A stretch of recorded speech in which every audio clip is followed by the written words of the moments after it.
Adik iki apa ana lele buke iki arep nganu, buke arep slametan. Iki engko arep punggan. Ngerti punggan apa ora? Arep megengan buke iki. Buke goreng anu ki lho, goreng-goreng nang mburi. Iya yo mangan kerjaan. Lah ya adike karo dolangan le. Ya ben meneng. Nyapa to kowe iki gak? Kan aku pernah nambah sumpet. Kayaknya nambah iwa. Iwake gak kusut, iki ku bangga rusak kusut. lah gek nyapa lho dadak nggih sumpet tenang iki lho. Kowe engko lek malah njiye beber ra sida mangan kowe engko malan. Kenek apa ora nggih sumpet? Kadang-kadang kena, kadang-kadang ora. Wis ora usah aneh-aneh, ora usah aneh-aneh kowe iki wong Jawa. Tanganmu tangan Jawa lho koyo nyekel pacul iki lho nyekel sumpit. Aja dituwekem ngono kuwi sumpite. Kok ditekem kayak garan pacul iki piye-piye jajal iki.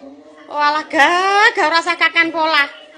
Sesuk lek nganggur tak warai apa ndelok tutoriale. Ora usah aneh-aneh. Rantang.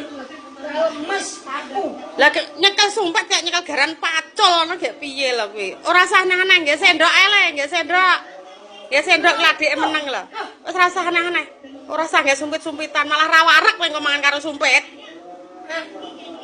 Mangan karo sumpit iki mlebune gur sithik-sithik sak upo-upo angel. Merusut-merusut engko malan.